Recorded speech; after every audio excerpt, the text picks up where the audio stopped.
పూర్తి వివరాలకు చదవండి రేపటి అక్షర శిల్పం దినపత్రికలో.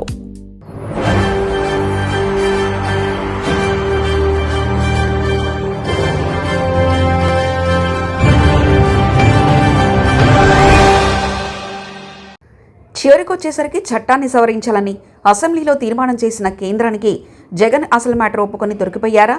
మోదీని అడగాల్సింది మాని చంద్రబాబునా? వైఎస్ఆర్ కాంగ్రెస్ పార్టీ ఈ రోజు అయితే ప్రతిపక్షంలో ఉంది, కానీ 2024 ముందు ఆ పార్టీ అధికారంలో ఉంది. అంటే ఆ పార్టీకి రాష్ట్ర ప్రభుత్వ విధానాలు, కేంద్ర ప్రభుత్వ విధానాలు స్పష్టంగా తెలుసు. అయినా సరే ఒక సీఎంగా, గతంలో మాజీ సీఎంగా ఉన్న ప్రస్తుత రాజకీయ పరిణామాల మధ్య జగన్మోహన్ రెడ్డి కాస్త బ్యాలెన్స్ తప్పుతున్నారు. కేంద్ర ప్రభుత్వాన్ని అడగాల్సిన విషయాన్ని రాష్ట్ర ప్రభుత్వంపై నెడుతూ ఆయన సెల్ఫ్ గోల్ చేసుకుంటున్నారు. ముఖ్యంగా టెట్ విషయంలో జగన్మోహన్ రెడ్డి చేసిన కామెంట్స్, ఎక్స్ ఖాతాలో ఉన్న ట్వీట్ ప్రస్తుతం కాస్త వివాదాస్పదమవుతున్నాయి. ఉపాధ్యాయ అర్హత పరీక్ష నిబంధన వల్ల ఉపాధ్యాయులు పడుతున్న ఇబ్బందులను ప్రస్తావిస్తూ వైఎస్ఆర్ కాంగ్రెస్ పార్టీ అధినేత వైఎస్ జగన్మోహన్ రెడ్డి ఎక్స్ వేదికగా ముఖ్యమంత్రి నారా చంద్రబాబు నాయుడిని టార్గెట్ చేస్తూ పెట్టిన పోస్టు ఏ రాయి దొరికినా చంద్రబాబు పైనే విసరాలన్న పాలసీకి తగ్గట్టుగానే ఉంది.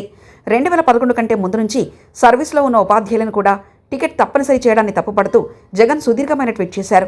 అయితే ఈ నిబంధనలు రాష్ట్ర ప్రభుత్వం సొంతంగా వచ్చినట్లుగా మొదట్లో కలరింగ్ ఇచ్చిన ఆయన చివరికొచ్చేసరికి చట్టాన్ని సవరించాలని కోరుతూ అసెంబ్లీలో తీర్మానం చేసి కేంద్రానికి పంపాలంటూ అసలు మ్యాటర్ ఒప్పుకొని దొరికిపోయారు.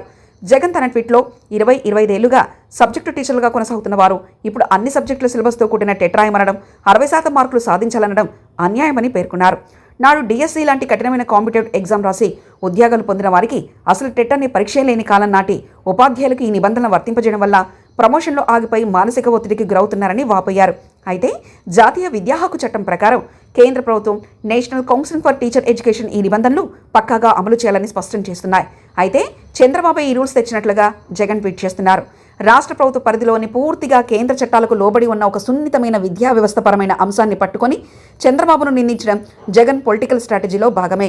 నిజంగానే జగన్ గారికి ఉపాధ్యాయుల ఉద్యోగ భద్రత, వారి మానసిక ఒత్తిడిపై అంతటి అపారమైన ప్రేమ, పోరాట పటిమ ఉంటే చంద్రబాబుకు లేఖలు రాయాలని కోరడం ఎందుకు? నేరుగా ప్రధానమంత్రి నరేంద్ర మోదీకి ఇదే లాంగ్వేజ్లో లేఖ రాయొచ్చు కదా అనే ప్రశ్నలు ఉత్పన్నమవుతున్నాయి. కేంద్రంలో ఉన్న పెద్దల్ని నేరుగా ప్రశ్నిస్తే చట్టంలోని మార్పులు చేయాలో లేదా రూల్స్ పక్కాగా అమలు చేయాలో తేల్చుకునే అవకాశం ఉంటుంది. జగన్ ముఖ్యమంత్రిగా ఉన్న 5 ఏళ్ల కాలంలో కూడా ఇదే టెట్ నిబంధనల వల్ల ఉపాధ్యాయ కోట్ల చుట్టూ, సెక్రటరీల చుట్టూ తిరిగిన దాఖలున్నాయి. నాడు స్వయంగా ముఖ్యమంత్రి పీఠంపై ఉండి కూడా కేంద్రంపై ఒత్తిడి తెచ్చి చట్టాన్ని సవరించేలా అసెంబ్లీలో తీర్మానం చేయని జగన్ ఇప్పుడు ప్రతిపక్షంలోకి రాగానే ఉపాధ్యాయులను చంద్రబాబుపైకి ఉసుగొల్పేలా ట్వీట్లు చేయడం విచిత్రం.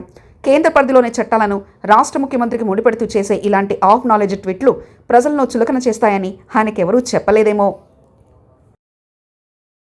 మరిన్ని కథనాల కోసం సబ్స్క్రైబ్ చేసుకోండి మీ అక్షర శిల్పం. పూర్తి వివరాలకు చదవండి రేపటి అక్షర శిల్పం దినపత్రికలో.